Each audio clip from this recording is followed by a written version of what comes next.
ज्ञानसाधना बहुउद्देशीय व सेवाभावी संस्था केडगाव संचलित ज्ञानसाधना गुरुकुल व लंडन किड्स प्री स्कूलच्या वतीनं इयत्ता 10वी बोर्ड परीक्षेत विशेष योग्यता प्राप्त विद्यार्थ्यांचा सन्मान करण्यात आला।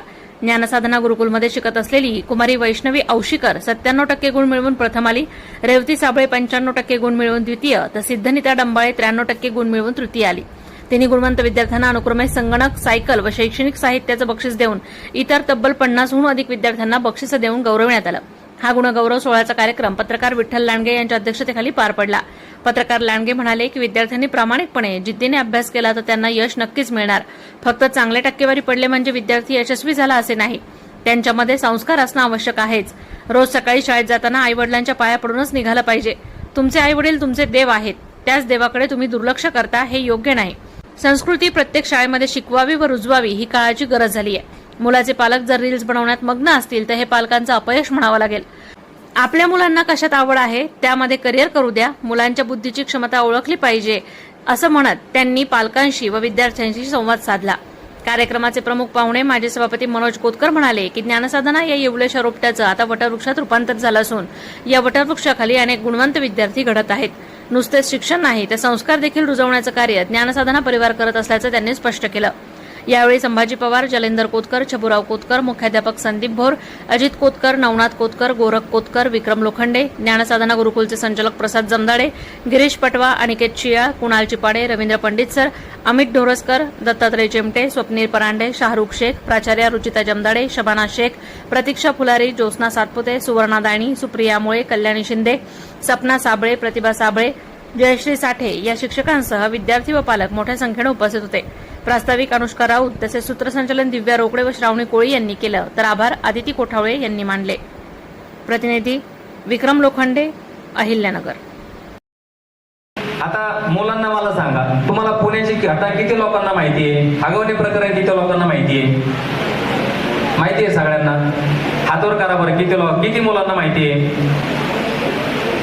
म्हणजे जवळपास सगळ्यांना माहिती आहे।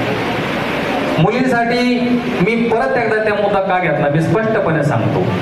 मुलींनी ऐकायचं, त्या मुलीच्या पालकांनी संबंधित नवरदेव नाकारलेला होता, हे माहिती आहे तुम्हाला? त्या मुलासोबत लग्न लावून द्यायची पालकांची अजिबात तयारी नव्हती, तरी मुलीच्या अट्टहासापोटी ते लग्न लागलं गेलं। नुकसान कोणाचं झालं?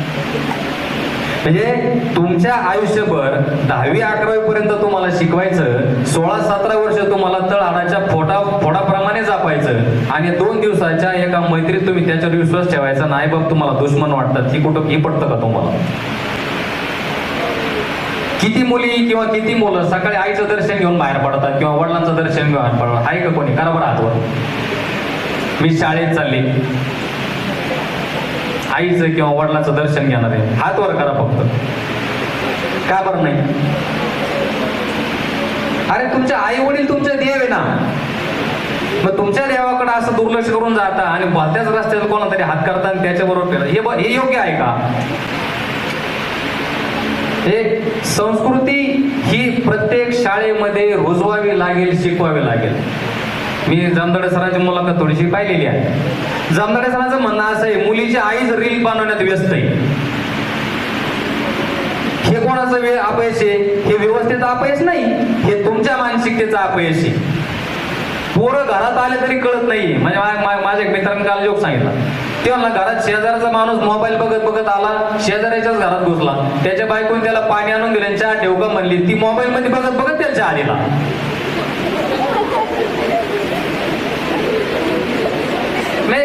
मोबाईलची व्यस्तता जरूर असावी, त्याचं कामाचा किती भाग आहे, शिक्षणाचा किती भाग आहे, गरजेचा किती भाग आहे। आता मोबाईल आमची कामाची गरज आहे, आम्ही वर्तमानपत्र चालवतो, आम्हाला 2-2 मिनिटाला अपडेट बघावं लागतंय, पण तरी सुद्धा घरी आल्यावर आम्ही काही वेळा मोबाईल बाजूला ठेवतो आणि घरात संवाद करतो का?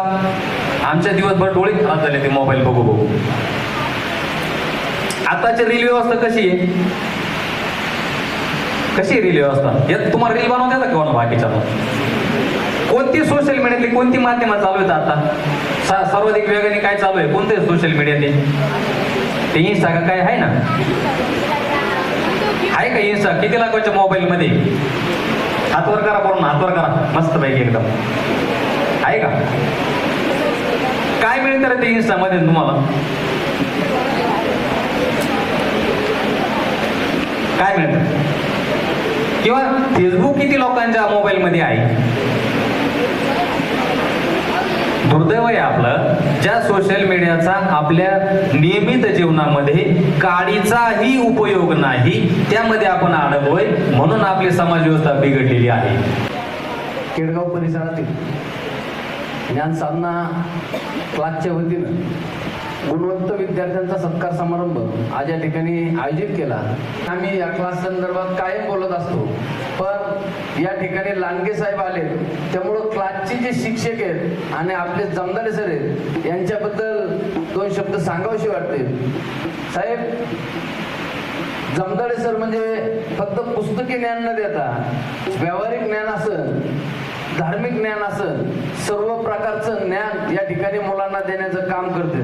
आज आपण बऱ्याचशा शाळेमध्ये गेल्यानंतर पाहतो की खूप अल्प मुलं त्या ठिकाणी उपलब्ध असतात, पण या क्लासमध्ये शाळेपेक्षाही जास्त विद्यार्थी आहेत. त्याला कारणच तेवढं आहे की जमदाडे सरांचं जे शिक्षण आहे हे तितकं महत्वाचं आहे. काल परवा त्यांची एक मुलाखत झाली आणि त्यात त्यांनी एकदम स्पष्टपणे सांगितलं की जे जे काही चुका असतात, पालकांच्या चुका असतात, मुलांच्या चुका असतात, असं धडाडीचं सांगणारा शिक्षक आज मिळणार नाही.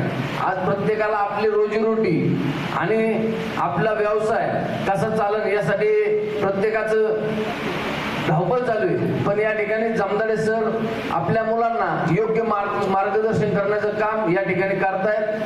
ते करणं पण गरजेचं आहे की आता मोबाईलचं युग आहे आणि या मोबाईलच्या युगामध्ये मुलं पुस्तकापासून लांब आणि त्या मोबाईलच्या जवळ चाललेत आणि त्यामुळं संस्कार चांगले न होता वाईट कसे होत आहे ते फक्त मोबाईलमुळे होत आहे. पालकांना वाटतं नाही आमचा मुलगा खूप चांगला आहे, पण त्या ठिकाणी जर मुलांना चुकीचं मार्गदर्शन ज्ञान जर मिळत गेलं तर मुलं भविष्यात बिघडतात आणि याचा पश्चाताप हा पालकांना करावा लागतो. त्यामुळं जमदाडे सरांना माझी एक विनंती राहील की आपण जे विचार कायम मांडत आलेला आहात, जे ज्ञान मुलांना देत आलेला आहात, पुढच्या काळात देखील आपण हे ज्ञान देत राहू.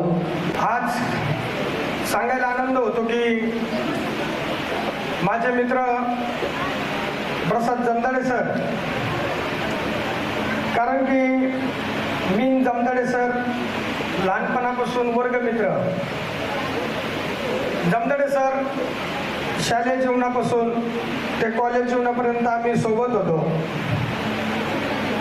कारण विद्यार्थी घडवण्यासाठी एक चांगल्या शिक्षकाची जी आज काळाची गरज आहे ती जमदाडे सरांमध्ये आहे. ज्यावेळेस आम्ही कॉलेजला असताना एक सर एक उत्तम खेळाडू होते, त्याचप्रमाणे सरांचं एक चांगल्या पद्धतीचं एक हस्ताक्षर शाळेमध्ये असताना आणि सर कॉलेजमध्ये असताना 6चे 6 लेक्चर करणाऱ्या आम्ही 2-3 करायचो, पण सर अख्खे 6चे 6 लेक्चर करायचे आणि सर खूप मेहनत करून या ज्ञान साधना कोचिंग क्लासेसची त्यांनी स्थापना केली आणि त्यांनी एक छोटंसं रोपटं लावलं होतं. आज या रोपट्याचं म्हणजे एखाद्या वडासारखं एक वृक्षात रूपांतर झालं. सर तुम्ही इथं ज्ञान देण्यापेक्षा विद्यार्थ्यांना जे संस्काराचं काम केलं, कारण की 2 वर्ष झाली इथं येण्याचा मला भाग्य लाभतं. ज्ञान साधना बहुउद्देशीय व सेवाभावी संस्था संचलित ज्ञान साधना गुरुकुल क्लासेस तसेच ज्ञान साधना गुरुकुल क्लासेस बरोबर लंडन किड्स प्री स्कूल या दोन्ही संयुक्त विद्यमानं या ठिकाणी इयत्ता 10वी मध्ये यशस्वी विद्यार्थ्यांचा गुणगौरव सोहळा आज ज्ञानेश्वरी लॉन्स येथे मान्यवरांच्या हस्ते पार पडला. या ठिकाणी आजच्या कार्यक्रमासाठी दैनिक लोक आवाजचे संपादक मान्य विठ्ठलरावजी लांडगे सर उपस्थित होते. त्याचबरोबर केडगावातील सर्व मान्यवर या कार्यक्रमासाठी उपस्थित होते. अतिशय दिमागदार सोहळा या ठिकाणी पार पडला. 97% गुण मिळवून कुमारी वैष्णवी औशीकर या ठिकाणी प्रथम आली. ती शाळेत द्वितीय व केडगावमध्ये तृतीय क्रमांक मिळवून यशस्वी झालेला आहे. तसेच इतर जवळपास 57 विद्यार्थ्यांचं बक्षिसाचं वाटप या ठिकाणी करण्यात आलं. केडगावचा नव्हे तर नगरमधील हा आमचा एकमेव क्लास असेल की जवळपास 50 पेक्षा जास्त विद्यार्थ्यांचं बक्षिसाचं वाटप दरवर्षी करत असते. यंदाचं हे आमचं दुसरं वर्ष आहे. त्याचबरोबर एक कौतुकाची बाब म्हणजे CV रमन बालवैज्ञानिक परीक्षा नुकतीच पार पडली आणि तिचा निकाल जाहीर झाला। याच्यातून अनुष्का कोळगे नावाची जी मुलगी आहे तिचं इस्रोच्या सहलीसाठी निवड झालेली आहे। तिचे या ठिकाणी कौतुक करण्यात आलं व तिला बक्षीस देऊन गौरवण्यात आलं। आजच्या या कार्यक्रमासाठी सर्व पालक उपस्थित राहिले, केडगावातील सर्व ग्रामस्थ उपस्थित राहिले। त्याचबरोबर ज्या ज्या मान्यवरांनी या कार्यक्रमासाठी बक्षीस दिले ते मान्यवर देखील या ठिकाणी उपस्थित होते। असा हा दिमागदार सोहळा अतिशय चांगल्या पद्धतीने पार पडला। सर्व यशस्वी विद्यार्थ्यांचे तसेच बक्षीस देणाऱ्या सर्व मान्यवरांचे, केडगाव ग्रामस्थांचे व सर्व पालकांचे मी आभार मानतो आणि थांबतो। रामकृष्ण हरी।